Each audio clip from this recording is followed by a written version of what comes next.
Spiritually,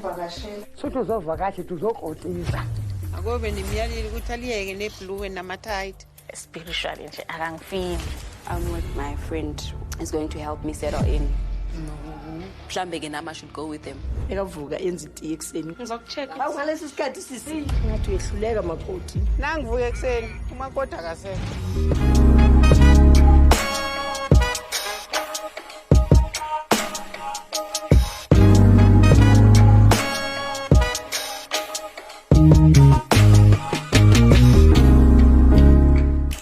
Finally, some local South African reality TV content that I get to review. I've been dying. I really have been dying to make a YouTube video about a local show, because as much as I love my international reality TV, I don't know, local is up there for me. Local is absolutely up there for me. And my latest interest locally at the moment is Makoti, Are You the One? There are 3 things specifically I'd like to highlight thus far. We've made it 4 episodes into this season. We've got to meet the couple so far. We've got some introductions into who they are, the families they come from, or the types of lives they live, just like brief introductions. But we also get to see how women navigate their potential husbands' families in order for these families to determine whether they're good enough for their son. I think just that idea alone is just, I know a lot of people listening, it's, if you're like me, it just makes you bubble. It makes you bubble a little bit. I don't want to say boil, it just makes you bubble a little bit, because it's just the idea that, so you think your son just is born being good enough, so it's really wild. But 3 things I want to highlight. The first one is, you cannot seek validation from people who have made up their minds about you. There was a woman from one of the couples, and she said she just needs validation from her partner's family. I guess validation in terms of, I am good enough for your family, I'm good enough for your son, I'm good enough to be part, of this family and creating my own family along with your son. And I just thought that was very interesting. Just the idea of needing validation from people who, it was clear, had already kind of made up their minds about who this person was, stepping into things already. And I think what that does a lot of the time, when people can immediately see that you're desperate for their approval, you're desperate for their validation, sometimes they're going to make you beg, they're going to make you plead for it, and they can see that weakness in you. Once you need people's validation, you will always need it. You're constantly going to be seeking for their validation, and nothing you do will be good enough. And I think especially as an outsider coming in, and you're supposed to be, I guess, the potential wife for their son who they hold in the highest regard, their son who can do no wrong, their son who is always the prize to everybody else and no one is the prize to their son who you need to earn. Number 2, you and your partner need to operate as a unit. I realized as I was watching the different episodes that the couples never sat down to discuss, how are we going to move?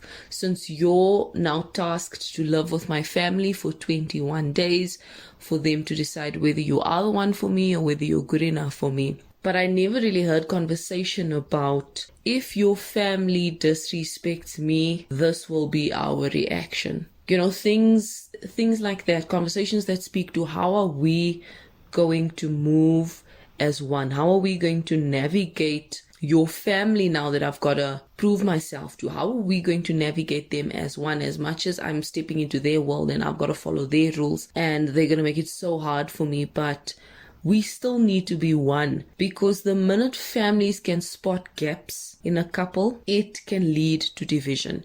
You need to be firm, you need to be clear on how the two of you will move, even when it comes to his family, or even when or even when it comes to your family as the woman, it's so important for them to see you as a unit. Number 3, women oftentimes reinforce abusive, misogynistic ideals. They do. The show just opened me up once again to how women would so often be the ones reinforcing so-called traditions, using tradition to kind of mask what's really abusive, what's really toxic. And I tell you, I've got an example of this. We've got the one lady who has now entered her partner's mom's home, and I think it's either like a first day over or however many days into it, and it's her duty now to cook this big meal for the family, because this is going to be their way of measuring her value in this family and in the broader society. And she just absolutely had to run around cooking and getting this right and getting that, and they critiqued her before she even put food on the table. They were going on about the decor, lack thereof. I was just like, this is going downhill already. And when she brought the food, oh my gosh, they were so insulting. It was so sad to watch. I felt so bad for her. I felt so bad. And she still had her pride. She had her head up high, but the woman were insulting from the beginning. They said her food is not nice, and the fact that she can't, she's not cooking certain things from scratch, and they blatantly, they were just hurling really bad insults, and it made me feel so bad. And her boyfriend actually got upset, and they said to him, you shouldn't even be upset. This is not about you. You're not in the wrong. This is about her, and we're actually trying to help you. Which I thought, like, are you serious? You guys actually think you're doing something? That's what blew my mind. They actually thought they were doing something. And her partner was like, so you want me just to sit here while you guys are saying the things you're saying? In other words, you want me to be present for you insulting the person I love, and that's supposed to be okay? And they kind of just teased him, and they just like, he's gonna go and cry, or, they just laughed at him. And I just thought, how disgusting of you guys to never clearly have experienced someone to have your back as a man, to have your back, to stand up for you, to not let you settle for nonsense by other people's family for them to abuse you, and then when you see another man standing up for his girl, that to you that's laughable, and to you that probably makes him less of a man, because that's clearly where that was going. They laughed at him like he's a sissy. That's basically where that was going. It was really insulting, and they completely they went in for her food. Guess what? All the men, all the uncles, all the males in the family, they ate their food without complaints. They had no critique. They could not be bothered. And it was the woman breaking this poor other woman down in the family. And I realized that, wow, so often we're looking at men and speaking about how men are breaking women down, and it's like, you need to look at women oftentimes, and I think a lot of us have experienced being in spaces where we're in fact being broken down by women. Women are the ones in fact being vehicles for misogyny in a lot of the cases. They're being these soldiers of misogyny.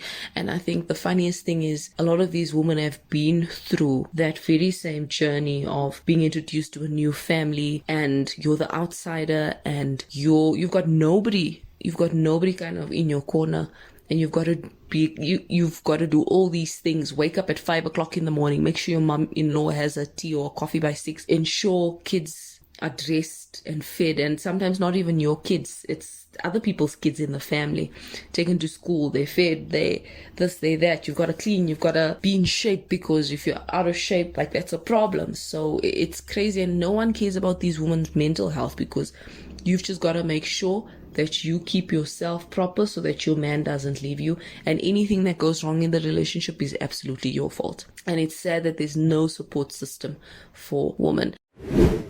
And that's where I'm going to end off this video. Those are the 3 things that stood out for me so far watching Makoti. Are you the one? Do you have any things that stand out for you while you've been watching the show? Thank you guys so much for listening.